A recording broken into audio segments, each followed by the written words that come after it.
5763. Now, your host for Public Pulse, Floyd Whiting. Good morning and welcome to Public Pulse. Now, the PACT Act is a new law that expands VA health care and benefits for veterans exposed to burn pits, Agent Orange, and other toxic substances. The PACT Act adds to the list of health conditions the VA healthcare system presumes are caused by exposure to these substances. This law has the potential to provide generations of veterans and their survivors with the care and the benefits that they've earned and deserve through their service to this nation. And joining me this morning to talk about the PACT Act from the Sheridan VA healthcare system is Veterans Benefits Administrator John Goodell. With eligibility and enrollment is Michael Elbricht and Jessica Wood, and VA Community Care Program Manager Mike Barrington, and Public Affairs Specialist Cherish Thompson.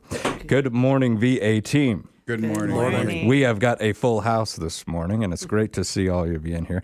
Smiling faces. I love to see it. Now, a few of you are veterans. If you don't mind, what branch did you serve with? My name is Mike Barrington. I served with the U.S. Army. U.S. Army, right on. Yes. I was Army Guard. All right. Who else? My name is Michael Elbrick. I'm enrollment and eligibility. I served with the Army active duty from 99 to 2003, did a tour over in Iraq, and then served active guard from 2003 till 2012, and did tours in Iraq and Afghanistan with the guard as well. Oh, wow. Stuck around for a while. Yes, sir. Now, Jessica? No? John? John Goodell, U.S. Army, 1975 to 1978. 75 to 78. I was with the Army Security Agency, electronic warfare. Were you walking around in OD green? Yes, I did. As a matter of fact, a lot of it, I served mostly in Okinawa for a year. Oh, wow. Wow. I always wanted to serve in Japan. Beautiful, beautiful area. It is. Beautiful culture. Yes. And I think that's one of the great benefits about serving the nation is you get to travel around and kind of experience the world on a different level. Sometimes things go wrong. And that's what we're here to discuss. I gave a brief overview of what the PACT Act is. Can someone fill in the cracks for me? How will this transform the lives of some veterans? I'll start. The biggest thing with the PACT Act is we're opening up a lot of avenues for veterans who aren't currently using the VA healthcare system to come in and get health care. We're addressing issues that a lot of veterans have been complaining about, especially the global war on terrorism generation with the burn pits and the depleted uranium and all the exposures in the Middle East. We're now actually addressing them and putting, a finger on those specific problems, whether it's with their health care and doing the toxic exposure screenings and follow up with those screenings, or if it's referring them over to the VBA to do their disability claims. The VA is kind of actually finally addressing it, similar to what they did with Agent Orange. Granted, it took them a lot longer with Agent Orange, but at least they're doing it now. Yeah, it did take quite a while. What had to happen to get this act through Congress? I mean, what had to take place? So unfortunately, there was a lot of veterans that were complaining about a lot of illnesses, respiratory issues, breathing problems, and a lot of them are developing weird cancers. And it took a lot of those folks, unfortunately, passing to get this going and get it enacted. And now the VA is looking at it as they have a big problem. And, these were things that weren't known going into the fact. Now, I was going to ask this a little bit later, but so let's get it out there so our listeners can understand what we're talking about. What is a burn pit? Those of us who've been over there know them very well. It's burned literally into our memory. What is a burn pit, and how did those pits affect service members? So the burn pits, especially Kuwait, Iraq, Afghanistan, Uzbekistan, Kazakhstan, the major bases post 9/11, they were basically taking all the trash and it was sent out to the contractors, whether it was Halliburton, KBR, whoever, and they were essentially just burning everything from human waste to military waste to just basic trash. Everything was being burned, and unfortunately, that wasn't far from the living quarters for most of our troops. Myself, I remember walking through the clouds of smoke every day over there, and then breathing in the dust from the dust storms. And on top of that, it's, I'm surprised most of us didn't come back just hacking our lungs out. But yeah, I can remember the sandstorms. Our first one, we were lucky enough to be housed in some old barracks that were used by the Iraqi Air Force. And so we got to the top on that ceiling, and we just watched it roll in. And I mean, it is literally a wall of dust. yes, It is absolutely amazing to see. And when it comes to those burn pits, you knew when they fired those bad boys up, didn't you? Boy, the smell off of those things the was smell, the black smoke. oh, it's atrocious. They were pretty big too, weren't they? Oh, they were These humongous. covered Yeah. huge Yeah. masses of land to get this all burned up. Where I was, when we got to Spiker, it was still a fob. Yep. It became a cob. It went from forward operating base to a central operating base while I was there, which just means that it grew. And so that burn pit, boy, she was going all hours of the day. All hours of the day. Yeah, I was at the LSA Anaconda Balad. I know And, Anaconda yeah, well. You guys had a pool. Yeah, just south of you. Unfortunately, the only time I saw the pools when I was flying over in the helicopters. But yeah, we and unfortunately, right next to that pool was the burn pit. Yeah. So Yeah, and just about every place that you visit, I mean, these pits were part of the base. You had to get rid of your waste, and that is exactly how we did it. So a lot of veterans were exposed to this kind of stuff on a daily basis. Now, what will this PACT Act treat that was not being taken care of before the act itself went through Congress? Well, as far as the VBA is concerned, it opened up two new presumptives that were.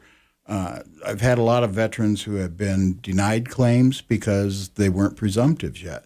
And so I want my veterans to know that they can now come in and see me and reopen those claims.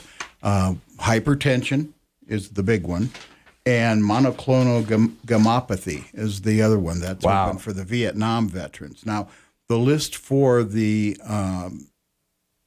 Gulf War veterans is much, much longer. You can see the whole list by going to va.gov/PACT. I'll say it again, va.gov/PACT. I've used the website. It's user-friendly. It'll tell you everything you want to know.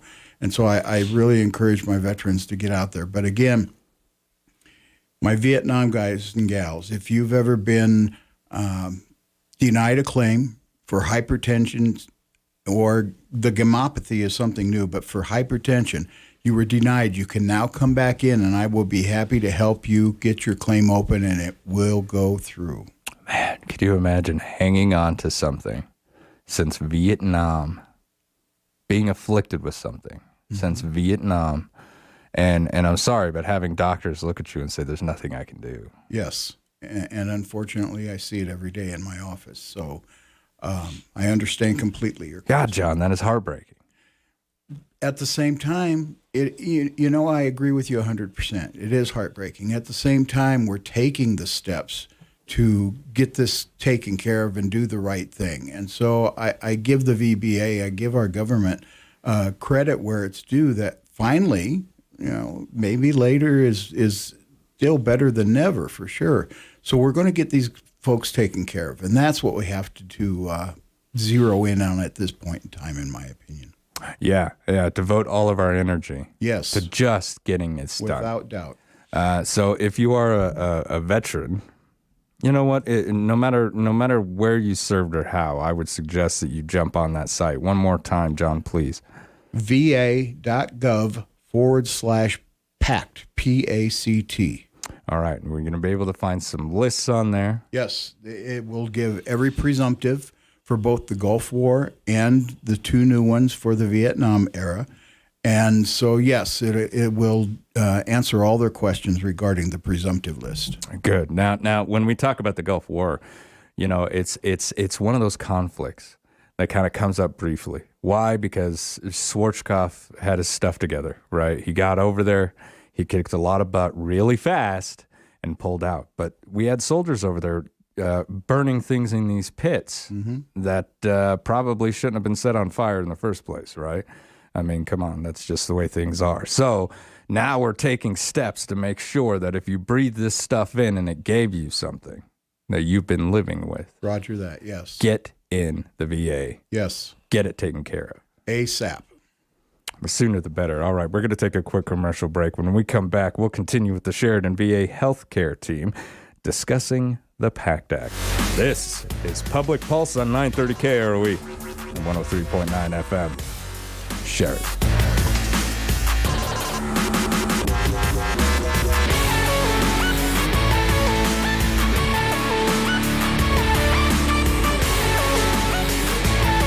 Federal Bank and Trust is committed to our community. Beginning in January, we'll be donating $1,000 cash each week for 52 weeks to a qualified Sheridan County nonprofit organization, and Sheridan Media will match that with a marketing budget. First Federal is one of 2 mutual banks in Wyoming, which means they don't pay stockholders. They reinvest your funds right back into the place we call home. Visit efirstfederal.bank for details. Community commitment, presented by First Federal Bank and Trust and Sheridan Media. Member FDIC. Remembering the reason for the season, Jim and Brenda Haskett with Truebill Builders would like to take this time to say thank you to all their customers, friends, neighbors for another amazing year.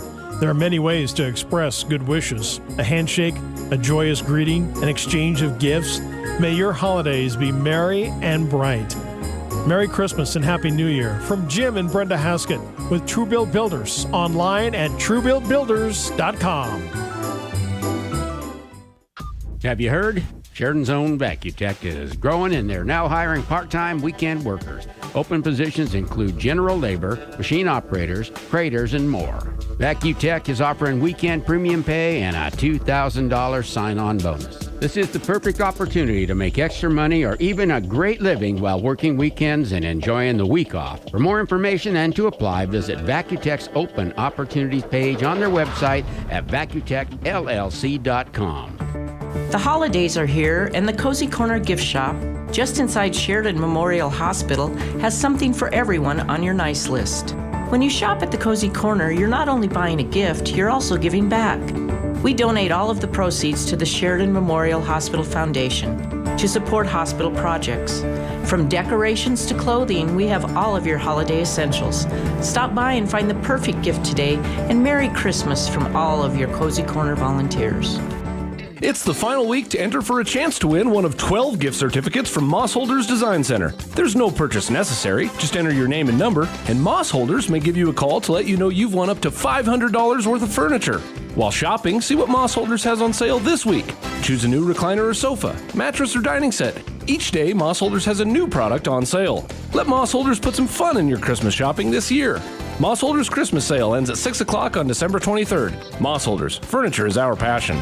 Our $2,500 gift card giveaway is on now. Ho, ho, ho, Kurt Smith here for the Sheridan Commercial Company today and every day until Friday the 23rd. We're giving away $500 in gift cards every day, 10 $50 gift card winners each day for 5 days for $2,500 in gift cards. Don't miss out. You can't win if you don't come in and register today. Sign up today and every day. Merry Christmas from all of us at the Sheridan Commercial Company at 303 Broadway.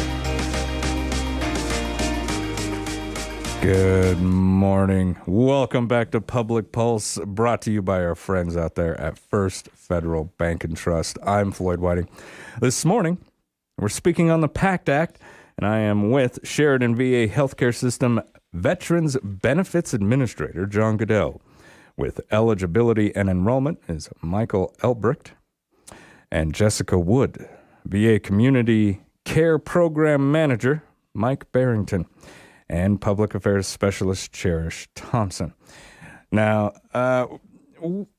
as we discuss this PACT Act, what it's going to do is it's going to give benefits to a lot of individuals out there who have not had these benefits in the past, but the ailments are things that they have lived with, in some cases, since the Vietnam War.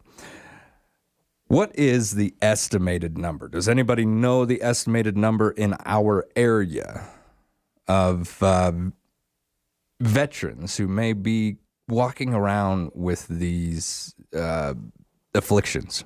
So in Wyoming, I pulled the list based off of people who have either started the registries, have completed the registries, or are eligible. Completed the registry, there's 400, a little over 400 veterans in the Wyoming area, as well as we've completed 246 of those veterans have had appointments for the registry exams. And there's about another 600 to 700 that are eligible that have just never done anything with it. Wow. The registry, I have a lot of my veterans come into the office and have questions regarding Agent Orange, especially, and I tell them to go downstairs and see you guys for the registry. Could you kind of elaborate on what the registry is? Yeah, John. The registries, there's a few different registries. There's Agent Orange, there's Airborne Hazards, Open Burn Pits, which is a combination for basically everyone post 9/11. There's Depleted Uranium and Gulf War, which is your 1990-91 era, and all the way up to 1999 for anyone that was in Kuwait during the no-fly zone. There's ionizing radiation, and then toxic embedded fragments. Those are all the official registries. The two big ones that the PACT Act hits on is the Airborne Hazards and Burn Pits, as well as Agent Orange. The Gulf War and depleted uranium kind of fits in with the airborne hazards and burn pits. And if you're eligible for one, you're going to be eligible for the other. Now, the registry exams, while we encourage all the veterans to do these exams, the big thing with them is it is purely for research. This is how the VA develops its presumptive conditions. Ultimately, the more veterans that we have do it, the more they can see a correlation of these, complaints and ailments and issues. But that being said, the veterans still need to come in. They still need to come in and see their primary care team. They need to still come in and do their follow-up to get their treatment. Getting their claim in is good. Getting on the registry is good. But if they're not being treated, we're not doing everything we can for them. Right. Now, for those who don't know, what is Agent Orange? Agent Orange was a defoliant. During the Vietnam War, the Ho Chi Minh Trail was used to provide the North Vietnamese used it to travel, get supplies back and forth, and unfortunately, we couldn't keep an eye on them. We couldn't see them, and so they developed. I don't know who they are, but Agent Orange was developed as a defoliant, and they would go over the jungles, and in a matter of hours, the jungle would start dying, and then we could keep it. We could keep an eye on them. So again, it's a defoliant to help us keep an eye on our enemies. Yeah. So essentially, a lot of people might think this was a weapon, but it wasn't. No. This was used to kill vegetation along the Ho Chi Minh Trail so that we could see the bad guys and their movements. Yes. Well, what we considered bad guys at the time, the North Vietnamese army. Yes. So this stuff has basically caused multiple types of cancer, right? Or is there one specific? Multiple types of cancer within our service members who dealt with it. Maybe they were near it. Maybe they inhaled it. Because people hear about it all the time. Yes. But a lot of people don't realize what it was. Well, it caused a lot of different things. They have a rash out there that's called chloracne. It itches. It gets sores on you. Again, multiple myelomas, multiple cancers from Agent Orange, and so. I want to believe that they did not know what was going to happen with our veterans who are exposed to this. But unfortunately, that's where we're at. And I do believe in my heart that we're doing everything we can to help these people now. I mean, the presumptive list is growing. We're saying if you've had it, and even if we've denied you in the past, the VBA, come open a claim and we'll help you. So I think we are moved. The pendulum is swinging in the right direction. Yeah, we're at least making progress, yes. Right? Now, what is it? What steps is the VA taking? Because what I'm hoping, I don't know if this is what's actually going to happen, but what I'm hoping is a massive influx of veterans take steps, get in the system, get up there, and get some care. What steps is our local VA here taking to ensure that if this influx happens, if we got 300 to 400 individuals walking through the door, we're ready? So what we've done here at the Sheridan VA is we've exponentially hired significantly more people than we had in the last year. We've doubled since I've been here in the last year and a half. We're hiring more as we speak. I've got more people coming into the enrollment and eligibility space to handle these, their claims and their packets that they turn in. So the VA is increasing. They're trying to increase the amount of folks to do the exams, hiring nurses, doctors, PAs, that sort of thing. Like I said, it's a work in progress, and it's a little more difficult here in Wyoming, but we are working on it. The VBA has hired a huge number of people to help out with the claim aspect. We have several thousand veteran service representatives have been hired nationwide, and they're going to start working these claims January 1st. And so we are ready to go. We're going to get these claims open. Well, when they come in, like to me, I've already opened, I would say, a good dozen PACT Act claims. And then I process that and get their claims open. And then, like I said, we've nationwide hired several thousand people to help work these claims and make it work faster. Now, I don't want you folks to think that I am insulting you or the VA in any way. Not at all. All right. But that's one of the big complaints that I hear from the guys, right? Mm-hmm. The guys and the gals, is claims take forever. Mm-hmm. If I do get up there, when are they ever going to get back to me? Now, some people might say that's no excuse for not going. But if you suffer from anxiety, if you suffer from PTSD, if you have this list of things that you have to conquer, and folks out there in Radio Land, please understand it is something that is conquered every day. But you have to conquer these things just to get out the door. Now I've got to go up to a place where I may or may not be treated like I deserve to be there, to fill out a form, to wait weeks or maybe possibly months to get a word back. That, with the hiring of these new individuals, we are trying to remove that, correct? Correct. When I've been with the VBA now in my position for a little over 11 years. When I first started, it was 12 months or more to start to finish to complete a claim. We're now doing claims in approximately 3 to 4 or 5 months maximum. Okay. And so, yes, it's moving much quicker now. Compensation and pension examinations are being scheduled within a month of a claim being opened. And so, yes, we're doing, and you're not attacking us. I don't think anyone here feels that way. But yes, we're doing a much better job for our veterans now than we were, and I hope it's a trend that continues. I won't be here another 11 years to see it. Yeah.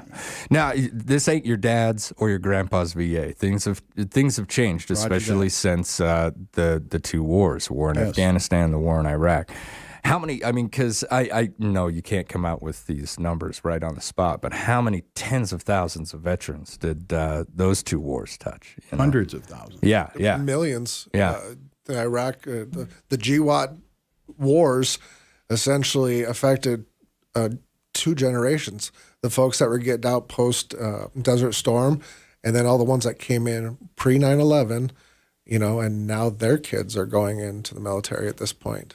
We're not only talking about the soldiers and sailors, we're talking about their families and how it affects. When you say millions of people, we're talking the whole gamut, and we do our best to help the families as well. That's one thing that I've always tried to put forward. When people say, hey, thanks for the sacrifice, they walk up, they shake your hand. It's great to hear, but the depth of that sacrifice, it doesn't just affect me. No, it's hard to explain to somebody because, the military is good about teaching you how to go away and go do your job. It doesn't tell you how to come back, nor does it tell your family what to do. Yeah. And that's one of the biggest aspects that I see with a lot of broken marriages and just myself included, people having trouble coming back and reassimilating. I haven't verified this, but I've heard on multiple occasions the divorce rate within the military, at least in our generation, Michael, was somewhere in the 90s. You come back and the VA has always been there, but, it's had to grow like every organization. It's had to learn. Yeah, exactly. And so that's what brings us to where we are here. Now, when it comes to the survivors, when it comes to those individuals who may have, I took care of my husband for 30, 40 years after he was in Vietnam with Agent Orange, and I watched the system fail him over and over and over. John, what can they do? Well, in the case of a death, we take care of the survivor with what we call dependency and indemnity compensation, DIC. It's also known as a widow's pension. So even after the death of a veteran, we try and help the family members. We have burial benefits. We have just a whole range of things to help family members, especially after a death. There are no programs, to my knowledge right now, to help family members who are dealing with PTSD. I think the veterans could probably get family counseling. I might turn to you guys over here for that. Yeah, so right now there's a couple different programs for veterans and their spouses, families that are dealing with these issues. One of them being the Caregiver Support Program. You can sign up for that as a spouse. If you're taking care of, your significant other, you have to help them get to work or pay the bills or, just mundane daily tasks. You're essentially doing the job and you can get compensated for that. Also, the VA gives marriage counseling, family counseling, therapy to veterans and their families because it's a hard transition. Sometimes it's hard to get that dialogue going unless everyone's in the room. And the VA has leaps and bounds grown to work with that and address it. So yeah, because if I'll tell you this from personal experience, if things are bad at the house, they're bad all over. Yes, sir. Going to work, going to play, whatever you're going to do, if things are bad at the house, we're going to have a tough day, even if work is a good day. So taking care of that is a big issue. It's always kind of been one of those issues that always concerned me because a lot of these veterans who did suffer from these cancers, their wives, their spouses, their wives and husbands trying to take care of them through this whole thing while someone who was supposed to have your back is saying, we can't do anything for you. Well, the VBA side of it also has what we call aid and attendance. And it's very similar to the caregiver program on the hospital side of things. So again, if we have a spouse or a son or daughter who are taking care of the veteran in situations where they can't take care of themselves, the aid and attendance program will give compensation to that person for doing what they're doing. I've got a brother who's pretty disabled. He's pretty high up on that list. His wife takes care of him, and that's what she does for a living. Yeah. Then she may qualify. Yeah. I would have them go in and find a veteran service representative or a veterans benefits regional office. And mine is in Cheyenne. And so find somebody with the VBA and ask about aid and attendance. Fantastic. Getting paid to basically be his nurse. And it's not about the compensation. I think you're eliminating one more pressure on that family member. That's the biggest part of it. The money's one more thing I got to worry about. Absolutely. How am I going to pay the bills too? Yep. Taking care of you. Yep. After you went over and did exactly what you're supposed to do, and now I've got to take care of you, or it's their pleasure to take care of them, but I also got to get the bills paid.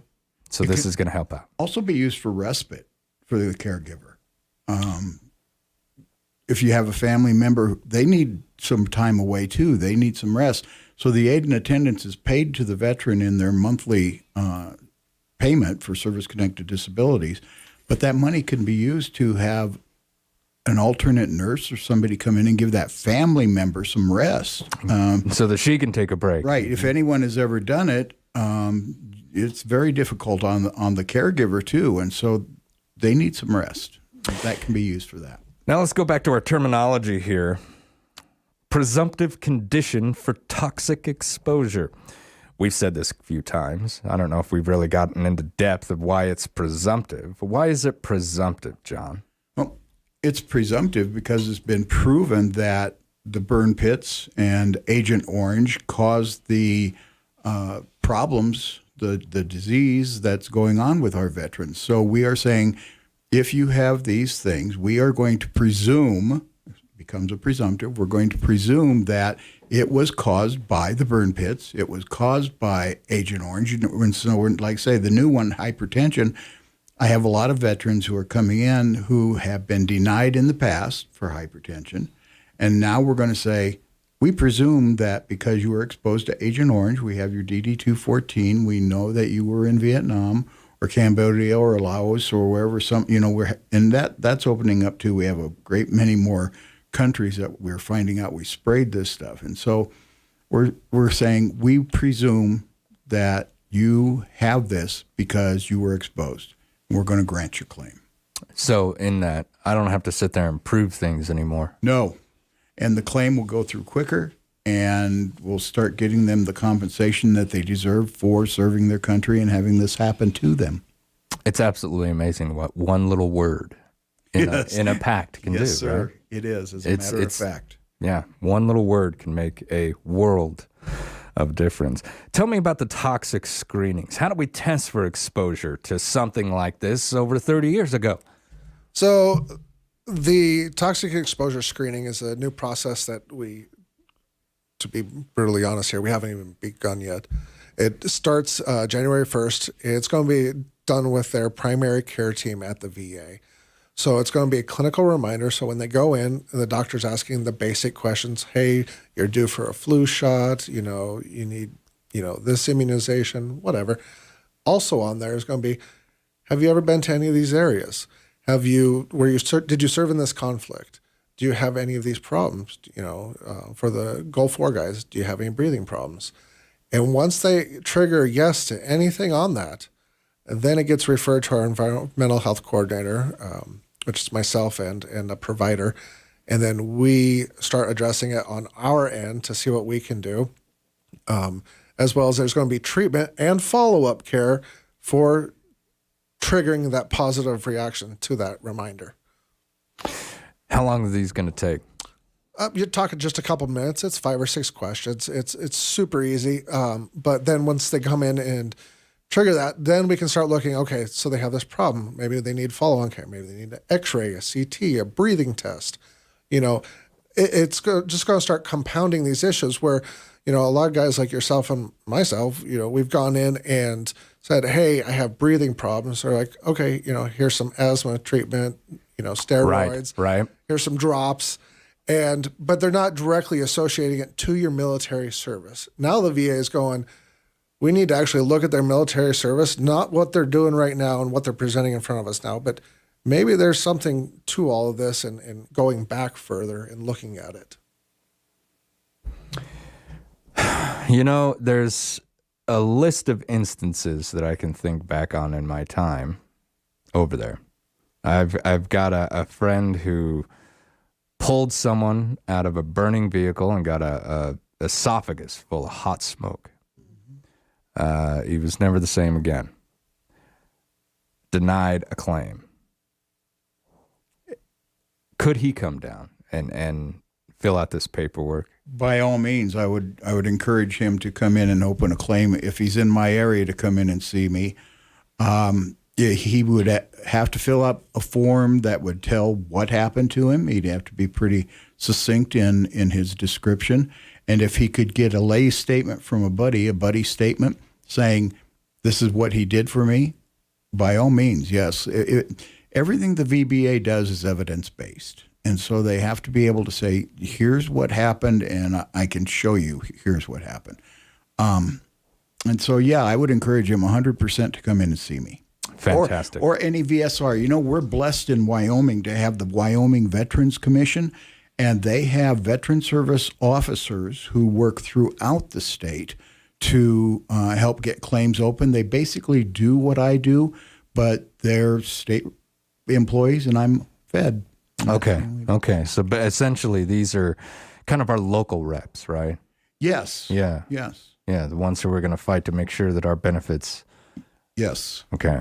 Fantastic. When it comes to that individual who I imagine may be listening right now, maybe taking that bronze star that you earned and putting it on somebody's desk might get you those benefits, my friend. We're going to take a quick commercial break. When we come back, we're going to continue with the Sheridan VA Healthcare team discussing the PACT Act.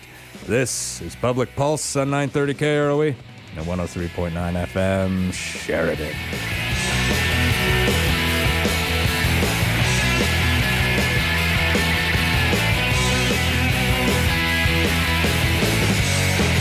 First Federal Bank and Trust is committed to our community. Beginning in January, we'll be donating $1,000 cash each week for 52 weeks to a qualified Sheridan County nonprofit organization, and Sheridan Media will match that with a marketing budget. First Federal is one of 2 mutual banks in Wyoming, which means they don't pay stockholders. They reinvest your funds right back into the place we call home. Visit efirstfederal.bank for details. Community commitment, presented by First Federal Bank and Trust and Sheridan Media. Member FDIC. What's next? Champion Funeral Home can help you through this phase of life. They provide support and personal services while helping you create a meaningful tribute to your loved one. Champion Funeral Home has been locally owned and operated since 1911, providing compassion and care to Sheridan and Johnson County. Visit Champion Funeral Home at championfh.com or call 674-6329. This Christmas message from Mandy Koltiska at Century 21 BHJ. Santa Paws reminds you, Christmas is a time for love and friendship. Why not give a furry gift that will last? One size fits all cats and dogs, brightening your dark days, getting you off the couch and providing unconditional love. Big dogs, little dogs, tall dogs, short dogs, fat cats, skinny cats, funny cats, and sit on your lap cats. Happy holidays and meowy Christmas from the Dog and Cat Shelter. Rapp Plumbing and Heating has been serving Sheridan since 2010. With all these years of experience, you can rely on them to handle all of your plumbing and heating needs. From new construction to remodels, repairs of existing systems to retrofitting, Rapp Plumbing and Heating can do it all. They are professional, clean, and courteous. Call 429-1196 for all your plumbing or heating needs. As we like to say, if you find a leak, let Dan take a peek. Want to save money this holiday season? At Legacy Diamond & Gems, they have a wide selection of beautiful jewelry all on sale up to 50% off. Their total store renovation in 2023 motivates them to sell at discounts like never before. Again, save up to 50% off in-stock items only for a limited time. Hurry into Legacy Diamond & Gems while the selection is at its best and where quality and value are always in style. Legacy Diamond & Gems, 11 North Main Street in downtown Sheridan. Our $2,500 gift card giveaway is on now. Ho, ho, ho, Kurt Smith here for the Sheridan Commercial Company. Today and every day until Friday the 23rd. We're giving away $500 in gift cards every day, 10 $50 gift card winners each day for 5 days for $2,500 in gift cards. Don't miss out. You can't win if you don't come in and register today. Sign up today and every day. Merry Christmas from all of us at the Sheridan Commercial Company at 303 Broadway.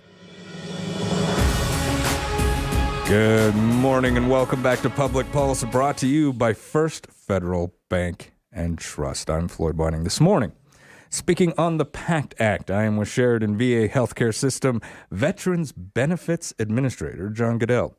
Eligibility and enrollment, Michael Elbrick. I apologize. No problem. And Jessica Wood, VA Community Care Program Manager Mike Barrington, and Public Affairs Specialist Cherish Thompson. Now, we've been going over the PACT Act. We've been going over who's eligible, who's not. The best thing to do, in my opinion, is if you served overseas, go in. Just go in, talk to these individuals, go down the list, get your boxes checked. Maybe you're eligible for stuff and you don't even know about it. Before the show, we were having a conversation. I was eligible for things that I had no clue I was eligible for until a very nice lady up here at the Sheridan VA finally said, whoa, No one's gone over this with you? Let's talk. She kept me on the phone 15 minutes and my world changed. I was eligible for a whole bunch of stuff that nobody ever told me I was eligible for. That happens a lot. So, my recommendation, you're a veteran, you served overseas, get up there. Walk through that door. If you're not registered, register. Make sure you get your name on that list. Check those boxes. And, Mr. Barrington, I want to come to you. You haven't said much, but the reason being isn't because you're not an expert in your field. It's because the community aspect of this is going to come a little bit later, right? But I served with individuals. The home of my unit was Afton, Wyoming. That's a heck of a long way away to try and get these benefits. I couldn't just walk into a VA over there. There's outreaches now, but that took a long time to get outreaches over there. Yes. You've got an entire platoon of individuals who deployed together to a conflict, who were in conflict, and then finally they had to fight to get the VA out there. So I want you to share with the individuals out there that this program, like other portions of the VA, has changed, hasn't it? Yes, it has. The PACT Act has expanded the conditions for which veterans will be able to come in for care, but the community care aspect of it, like you said, will come into play a little bit later. Once the veterans get on board and get eligible and determine eligibility, get on board, then we'll be able to provide that care out in the community for those veterans. Because Wyoming is such a rural area, it's very difficult for the veterans to get that care within VA, because there's a lot of specialties that we do not provide inside the walls of VA in Wyoming. So we have to send them out to the community. So the more, as Mike Elbrecht was explaining earlier, the more they start seeing their PACT providers, their primary care teams, then they start determining certain conditions or diagnoses, and we're not able to do that at the VA, take care of them at the VA, we'll be sending them out. Or if they meet their drive time or wait time with regards to how far away they live from a primary care provider, their CBOC or the Sheridan VA, then that eligibility will determine if they'll be able to get that care in the community. A lot of veterans live out in the middle of nowhere in this state, don't they? Yes, they do. Yes, and it's difficult for them, and it's very challenging. And we're here to help them. We're here to help you through this process. And it's being a veteran myself, I can empathize. Yeah, and I think that's fantastic. I think the VA kind of works like, remember back in the day of HMOs and that kind of thing. It's kind of like that. You get rewarded for going in and seeing your provider. You can't just go a couple of years and not have been seen by the VA and then come back and think that they're ready to go. I mean, they need to establish where you are in your healthcare journey right then. So people need to be coming with regularity to the VA to be seen so that they can get all the benefits that they're eligible for. And, it's one of those situations, and this is something that we were talking about before the show. I had no idea that the VA offered as much as they did until I got to the point I had nowhere else to go. I had hit my rock bottom. I spent 14 years inside of a bottle, and when I finally decided to crawl out, everybody else was gone. So I had to go to the VA. And without the VA, I wouldn't be here today. But it took that to get me through that door. Literally, verge of death, to finally say, well, maybe I should give these guys a shot. Once I walked in there, started to talk with these individuals, they finally were like, good to see you. Let's go down the list of stuff that you should have been coming in to do for the past 7 years. I would have called you names. Yeah, absolutely. What's wrong with you and why have you not been here? Right. Okay. But there is like a misconception out there for some of those in our generation where, well, two things. That's my dad's organization, not mine.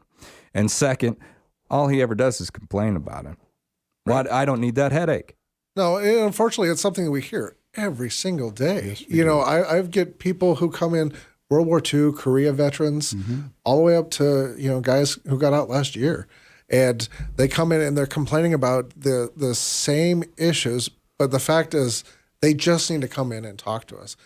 I don't know that they're not sitting there until they present to me. You come in and talk to me, I will bend over backwards to help you. But like you said, I went through the same experience, and it's difficult to swallow your pride, come in and ask for that help. It's nobody's looking down on you. There are more people there that are doing that same thing that you don't even realize and are better off for it. So just come in and talk to us. I will do everything in my power to help you. Absolutely. Absolutely. Now, real quick, I've only got about 3 minutes left. John, what do I need in hand when I walk in to talk to you? One of the main things that you need is a DD-214. That way I can see if you're honorable, under honorable conditions, whatever your discharge was. Then I can go take the next step to help you open a claim. If you have any medical things, any medical pieces of evidence that you want to put forth with a claim that you want to open, bring those. Don't bring me War and Peace. I don't want 300 pages. That's not... A summary is good enough, right? Meat and potatoes. But yeah, any evidence you have and a DD-214, and come on in and let's talk and see what I can do for you. Michael, what's your number? If a veteran out there needs to get a hold of you. My phone number is 675-3482. Feel free to call. If I'm not there or I'm busy, just leave a message. I will get back to you. Anything you guys need, even if you have questions about VBA, community care, whatever. Like I said, I'm a veteran. I've gone through this, and I would be more than happy to help you walk through the programs. Our inside man, right? Yes, sir. There you go. You're still in the trench. Right? This is picking up where I left off from the military. Exactly. This is my dedication now. We're giving back. Yep. Yeah. The service never left you. You just changed jobs, right? Yes, sir. Now, Mike, what is your number? And if someone needs to contact you and learn a little bit more about this outreach, what do I need to do? So I will give you the number for the community care line directly. So that is 672-3473, extension 7520. Again, 672-3473, extension 7520. And that's the community care line. And the most important thing with community care is to make sure that you have a valid authorization when you get care out in the community. All right, fantastic. VA team, I want to thank all of you for everything that you do for our veterans. Thank you. Every Thank day. you. And I thank you for coming in and speaking with me this morning. We appreciate it. Thank you. All right, you've been listening to Public Pulse on 930 KROE and 103.9 FM. Sheridan.